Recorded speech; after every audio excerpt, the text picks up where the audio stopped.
Welcome to perfectly delicious. ఈరోజు మనం చూడబోయే డిష్ కొబ్బరి పాల మురుకులు. దీనికి కావలసిన పదార్థాలు. ఇప్పుడు దీన్ని ఎలా తయారు చేసుకుందామో చూద్దాం. ముందుగా ఒక వెడల్పాటి బౌల్లో 2 కప్పుల బియ్యం పిండి తీసుకున్నాను. ఇది నేను ఇంట్లోనే తయారు చేసుకున్న బియ్యం పిండి.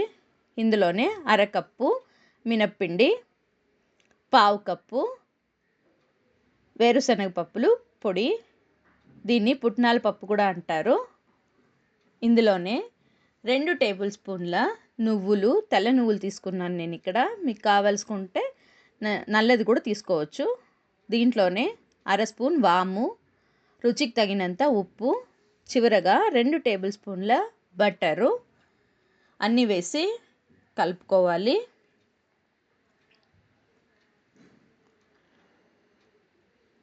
నేను ఇక్కడ నీళ్ళు యాడ్ చేయడం లేదు, కొబ్బరి పాలు యాడ్ చేస్తున్నాను. నేను తీసి ఉంచుకున్న కొబ్బరి పాలని కొద్ది కొద్దిగా చేర్చి మిక్స్ చేసుకుందాము.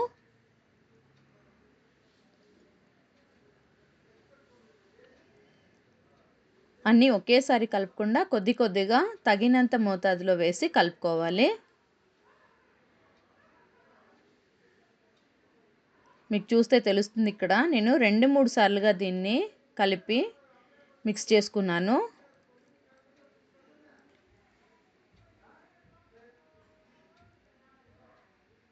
ఇలా చేతికి అంటకుండా దీన్ని కలిపి పక్కన ఉంచుకోవాలి.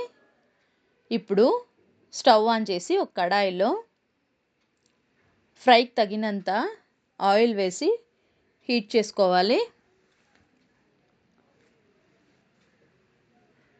ఇప్పుడు మురుకు తయారీ కోసము ఒక అచ్చులో తగినంత పిండి వేసుకుంటున్నాను.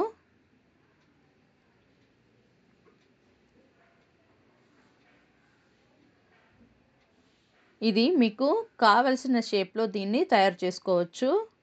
నేనైతే ఇక్కడ మీడియం సైజ్ మురుకులు చేస్తున్నాను. ఇంకా మీకు పెద్దగాను చిన్నగా కావాలనుకుంటే కూడా మీరు అడ్జస్ట్ చేసి వేసుకోవచ్చు.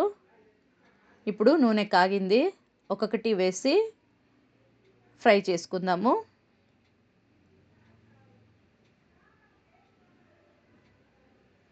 ఇది కొంచెం రంగు వచ్చేదాకా దీన్ని 2 వైపులా తిప్పి ఫ్రై చేసుకోవాలి.